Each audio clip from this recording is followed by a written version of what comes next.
नमस्कार रसिक श्रोते हो. आज ऐकणार आहोत ज्योती रानडे यांची सुरेख लघुकथा स्वीकार. मनीषाने घरी येऊन 9वीच्या गणिताचे पुस्तक टेबलावर ठेवले व परीक्षेचे पेपर तपासण्यासाठी बाहेर काढले. नुकत्याच कामाला लागलेल्या सुमनने गरम चहा मॅडमना आणून दिला. वहिनी, तुम्ही गणित शिकवता? सुमनने पुस्तकाकडे बघत विचारलं. हो. मनीषाने चष्मा टेबलावर ठेवून तिनं सुमनने चहा घेतला का विचारलं व ती कामाला लागली. मला येत नाही गणित, मला जमत नाही, मला आवडत नाही, अशी वाक्य बोलायला तिच्या वर्गात कुणालाही परवानगी नव्हती. वर्षाच्या सुरुवातीला तिच्या वर्गातील करुणाला गणितात 50 मार्क देखील मिळत नव्हते. तिला आज 70 मार्क पडलेले बघून मनीषाचं मन अभिमानाने भरून आलं होतं. कायम नापास होणारा सदू देखील हल्ली पास होत होता. जीव तोडून शिकवलेलं कारणी लागतं असं वाटलं, पण ती थबकली. तिची लेक नेहा घरी आल्याचा आवाज आला. नेहा, कशी झाली ग गणिताची टेस्ट? किती मार्क पडले? तिनं आतून ओरडून विचारलं. शी, काय हिची कटकट. हिला आणि बाबांना मार्कांच्या पलीकडे जाऊन आपली मुलगी कधी दिसते का? बाबा इस्रोमध्ये मोठे इंजिनियर आणि ही गणित शिकवणारी, म्हणजे मी रामानुजन असावं ही यांची अपेक्षा.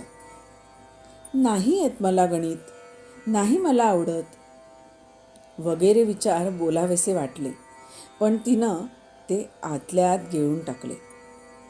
आई, खूप अवघड होता पेपर, 70 मार्क पडले, तिनं खाली बघत उत्तर दिलं. मनीषाचा चेहरा बदलला. हायेस्ट कोण आहे ग? शीतलच की, तिला 100 मार्क पडले, तिला नेहमी जमतं सगळं. नेहाला आता रडायला येऊ लागलं.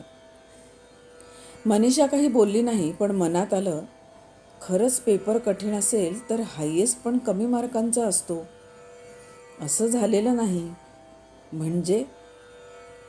तिनं नेहासमोर ओटमील व दूध ठेवलं आणि खाऊन होताच गणिताचं पुस्तक घेऊन ये म्हणाली. आई, तू आणि बाबा मला मी जशी आहे तशी कधी ॲक्सेप्ट कराल ग? हे वाक्य बाहेर येऊ पाहत होतं, पण आईच्या चेहऱ्याकडे बघत तिने ते ओठावर येऊच दिलं नाही. नेहा ओटमील खाऊन नाराजीने मनीषासमोर बसली. मनीषाने तिला 5-6 गणितं करायला दिली. मी भाजी घेऊन येते खालून, येईपर्यंत ही गणितं सोडवून ठेव. ती पिशवी घेऊन बाहेर पडली. सुमन केर काढत होती. 9वीतली पोर. कामाला लागून जेमतेम आठवडा झाला होता. रात्रीची शाळा आणि दिवसा काम करून घर चालवायला आईला मदत करत होती.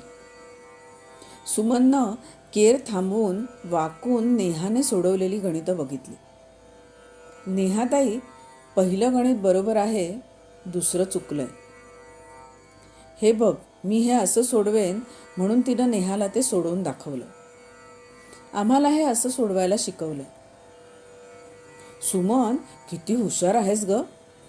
नेहाचा चेहरा खुलला होता. मनीषा भाजी घेऊन आत आली. आपण करुणा, सदू वगैरे सगळ्यांना गणितं शिकवू शकतो, पण स्वतःच्या लेकीला का नाही शिकवू शकत? कुठे कमी पडते का मी? मनीषाच्या चेहऱ्यावर चिंता दिसत होती. तिनं डोळे मिटून नेहाचा अभ्यासातला संघर्ष आठवला. किती प्रकारे तिला शिकवत असते, पण गणितात 65 ते 70% होऊन पुढे ती जाऊच शकत नाही. नेहाने बरोबर सोडवलेली गणितं बघून मनीषा थोडी शांत झाली. आई, सुमनने मला ही 3 गणितं कशी सोडवायची ते दाखवलं. नेहा प्रामाणिक होती. सुमनने? तिनं आश्चर्याने विचारलं. सुमनने भराभर ती गणितं कशी करायची याच्या 2 पद्धती मनीषाला सांगितल्या. मनीषा थक्कच झाली. सुमन, उद्यापासून थोडी उशिरा ये. नेहा घरी आली की तिच्याबरोबर अभ्यासाला बस. नेहाबरोबर अभ्यास करणं हेच तुझं काम उद्यापासून. केर वारे वगैरेसाठी मी दुसरी बाई शोधेन, कळलं? मनीषाचं बोलणं ऐकून सुमन एकदम खुश झाली. नेहाचा चेहराही उजळला. दुसऱ्या दिवसापासून त्यांचा हसत खेळत अभ्यास सुरू झाला. सुमन तरतरीत आहे हे मनीषाला पहिल्या दिवशीच जाणवलं होतं. पण ती नेहाला हसवत मजेशीर गोष्टी सांगत इतकं सुंदर कशी शिकवू शकते याचं तिला फार आश्चर्य वाटत होतं. नेहा पण उत्साहाने अभ्यास करत होती. अगदी बहिणींसारख्या दोघी एकत्र असायच्या. पुढची परीक्षा झाली. नेहाला गणितात 79% मार्क पडले. बघून मनीषा खुश झाली. मनीषाने आमोदशी चर्चा करून सुमनला नेहाच्या शाळेत घातलं. दोघी 9वीतच, पण तुकड्या वेगळ्या होत्या. दोघी छान अभ्यास करत होत्या. संध्याकाळी पळायला जात. सुमन नेहाला 1-2 पदार्थ करायला पण शिकवत असे. मनीषाची काळजी कमी झाली होती, पण वार्षिक परीक्षेला नेहा परत मागे गेली तर वाटतच होतं. वार्षिक परीक्षेला नेहा व सुमन दोघींना उत्तम मार्क पडले. कशीबशी 70% मिळवणारी नेहा यावेळी 86% मार्क मिळवून पहिल्या 10 नंबरात आली होती आणि सुमन दुसरी आली होती. मनीषाने दोघींना घट्ट मिठी मारली. सुमन, तू नक्की काय केलंस ग म्हणून नेहाला गणित इतकं चांगलं यायला लागलं? सुमन म्हणाली, वहिनी, नक्की सांगता येणार नाही मला, पण तुम्हा दोघांच्या धाकात ती घाबरून जात होती. कधी कधी कसला बेकार हा प्रॉब्लेम म्हणून आम्ही कठीण गणितं सोडून द्यायचो आणि दुसरं काहीतरी करायचो. असा प्रॉब्लेम देणाऱ्याचा उद्धार पण करायचो. नेहा खुदकन हसली. नंतर व्यवहारातलं गणित तिला दाखवताच तिला ते जास्त कळू लागलं. वहिनी, राग नका मानू, पण प्रसिद्ध गणित शिक्षिका, गोल्ड मेडलिस्ट आणि इस्रो इंजिनियर यांच्या अपेक्षांचं फार मोठं ओझं आहे तिच्यावर. ते तिला झेपत नव्हतं. ते ओझं कमी होताच तिला अभ्यास करावासा वाटू लागला. वहिनी, माझे वडील पण म्युन्सिपाल्टीच्या शाळेत गणितच शिकवतात. मी बाबांकडेच गणित शिकले. बाबा म्हणायचे, सुमन, तू गणितात डिग्री मिळव, तू खूप हुशार आहेस. पण ते अचानक गेले. आई बाबांचं जाणं सहन करू शकली नाही. डोक्यावर परिणाम झाला म्हणून ती त्या दवाखान्यात आहे. त्या डॉक्टरीण बाईंनीच मला 2 नोकऱ्या लावून दिल्या. म्हणून तर तुम्ही मला भेटलात वहिनी. नेहा, मनीषा आणि तेवढ्यात घरी आलेला आमोद थक्क होऊन तिचं बोलणं ऐकत होते. देवानं तिचं लहानपण काढून घेतलं होतं, पण कुशाग्र बुद्धी आणि बेडेकरांचं घर तिला मिळवून दिलं होतं. वहिनी, सर तुम्हाला एक सांगू का? नेहाचे मराठी इतिहासातले मार्क बघा, कायम हायेस्ट असते त्यात. तिला लिबरल आर्ट्समध्ये करिअर करायचं आहे. त्या विषयात ती काहीतरी उत्तम करेल. सुमन धैर्य एकवटून बोलली. मनीषा आणि अमोद विचारातच पडले. आज 22 वर्षांनी डॉक्टर नेहा बेडेकर या मानसशास्त्रातील एका विदुषीचे भाषण ऐकण्यासाठी मनीषा व अमोद सभागृहात पोचले होते. हॉल पूर्ण भरला होता. नेहाने PhD संपताच अनेक पॉडकास्ट तयार केले होते. त्याला भरभरून प्रतिसाद येत होता. तिचं नाव झालं होतं. कार्यक्रमाचे संचालन करत होत्या इस्रो इंजिनियर सुमन पवार. सुमनने माईक हातात घेतला व नेहाची ओळख करून दिली. नेहाने बोलायला सुरुवात केली. विषय होता, when will you accept me as I am. आईवडिलांनी मुलांना, सुना जावई यांनी सासू सासऱ्यांना, लहानांना वृद्धांना, वृद्धांनी तरुणांना आणि एका व्यक्तीने दुसऱ्या व्यक्तीला आहे तसं स्वीकारलं तर केवढी नकारात्मक ऊर्जा कमी होईल यावर नेहा बोलत होती. कसं स्वीकारायचं असतं समोरचं माणूस? जसं आहे तसं.